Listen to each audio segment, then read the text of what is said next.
About 5 years ago, I lived downtown in a major city in the US. I've always been a night person, so I would often find myself bored after my roommate, who was decidedly not a night person, went to sleep. To pass the time, I used to go for long walks and spend the time thinking. I spent 4 years like that, walking alone at night, and never once had a reason to feel afraid. I always used to joke with my roommate that even the drug dealers in the city were polite. But all of that changed in just a few minutes of one evening. It was a Wednesday, somewhere between 1 and 2 in the morning, and I was walking near a police patrolled park quite a ways from my apartment. It was a quiet night even for a weeknight, with very little traffic and almost no one on foot. The park, as it was most nights, was completely empty. I turned down a short side street in order to loop back to my apartment when I first noticed him. At the far end of the street, on my side, was a silhouette of a man dancing. It was a strange dance, similar to a waltz, but he finished each box with an odd forward stride. I guess you could say he was dance walking, headed straight for me. Deciding he was probably drunk, I stepped as close as I could to the road to give him the majority of the sidewalk to pass by me. The closer he got, the more I realized how gracefully he was moving. He danced closer, still I could make out his face. His eyes were open, wide and wild, head tilted back slightly, looking off at the sky. His mouth was formed in a painfully wide cartoon of a smile.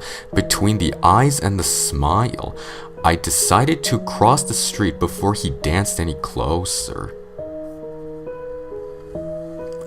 I took my eyes off of him to cross the empty street. As I reached the other side, I glanced back and then stopped dead in my tracks. He had stopped dancing and was standing with one foot in the street, perfectly parallel to me. He was facing me but still looking skyward, smile still wide on his lips. I was completely and utterly unnerved by this. I started walking again, but kept my eyes on the man. He didn't move. Once I had put about half a block between us, I turned away from him for a moment to watch the sidewalk in front of me. The street and sidewalk ahead of me were completely empty. Still unnerved, I looked back to where he had been standing to find him gone. For the briefest of moments, I felt relieved, until I noticed him.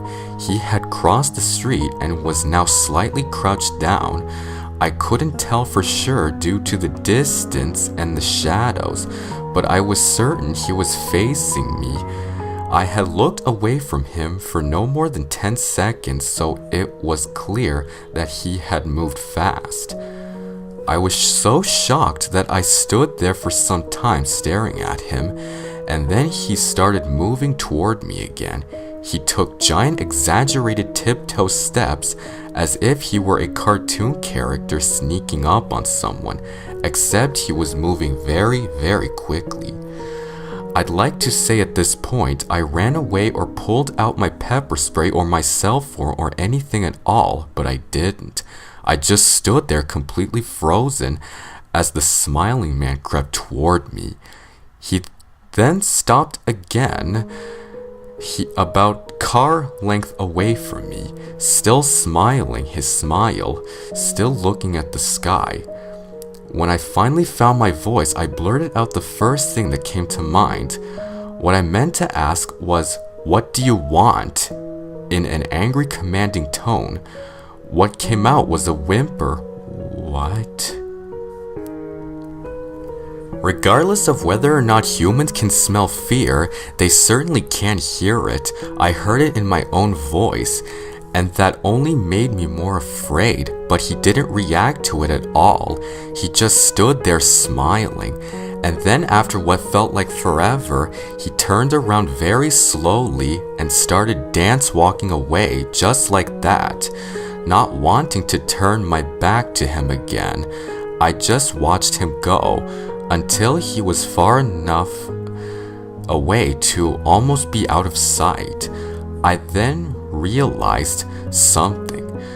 He wasn't moving away anymore, nor was he dancing. I just watched in horror as the distant shape of him grew larger and larger. He was coming back my way, and this time he was running. I ran too.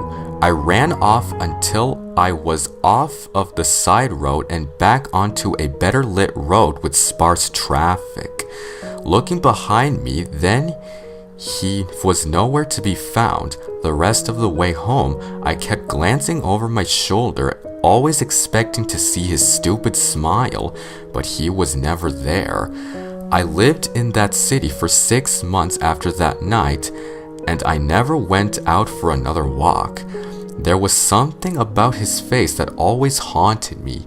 He didn't look drunk, he didn't look high, he looked completely and utterly insane, and that's a very, very scary thing to see.